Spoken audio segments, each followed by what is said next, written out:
For centuries, the kingdom of Vale remained untouched by war, not out of love, but because a ceaseless storm encircled it like an eternal guardian.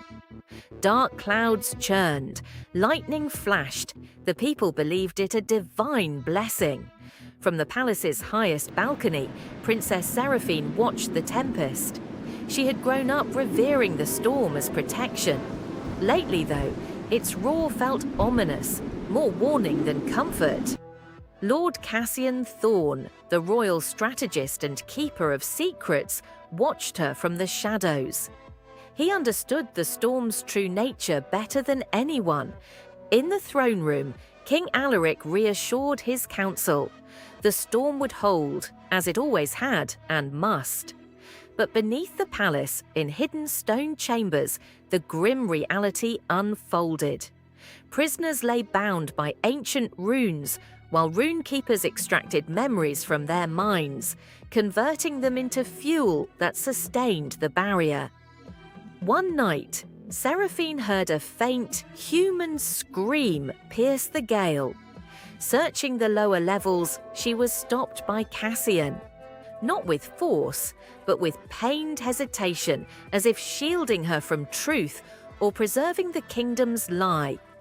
The storm surged violently, lightning fractured the sky and the barrier trembled. In the royal archives, Seraphine unearthed the buried pact. Long ago, the first king begged the Tide Oracle for protection from armies. The sea answered, birthing the storm, but at the cost of memories, not blood. When she summoned the oracle herself, the ocean rose as a living form. The spirit spoke plainly. The storm endures because lives are emptied to sustain it, not bodies, memories, identities.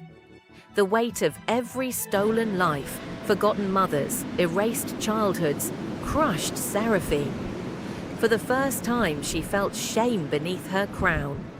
Cassian confessed his long silence. He had known, justified it as necessary for survival.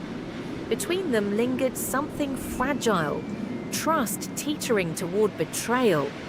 The king saw only rebellion in his daughter's doubt. Reports came of unrest below, the ritual weakened, the storm unstable.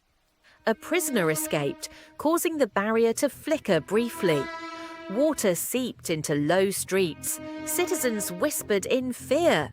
The storm had never faltered before. Seraphine confronted her father in the throne's shadow. "You built peace on stolen lives." He did not deny it. "Without the storm, we are nothing," he said. Survival had demanded the sacrifice of souls. He ordered Cassian to arrest the princess. Instead, Cassian stepped away from the throne and stood beside her. The palace sealed. Guards poured through halls as the kingdom fractured within. Amid rain and thunder, Seraphine and Cassian fled across high balconies. The uncontrolled storm spiraled, its once protective fury now threatening destruction. The oracle rose again. "The storm cannot vanish, it must be replaced." Seraphine understood. If memories fed it, she would offer her own. Cassian tried to stop her, not as strategist, but as someone who cared too deeply. Silver light drifted from her like winter breath. Childhood laughter, precious moments she would never recall. The storm drank deeply and calmed. For the first time in generations, the sky cleared. Sunlight bathed the kingdom without thunder. Seraphine collapsed into Cassian's arms, alive but forever altered, gaps where joy once lived. The ocean lay open, unguarded. Citizens gazed at the true horizon, freedom feeling strange and fragile. On that same balcony, Seraphine stood again. She remembered duty and her people, but pieces of herself were gone. In Cassian's eyes, she glimpsed something unnamed: regret, hope, perhaps love.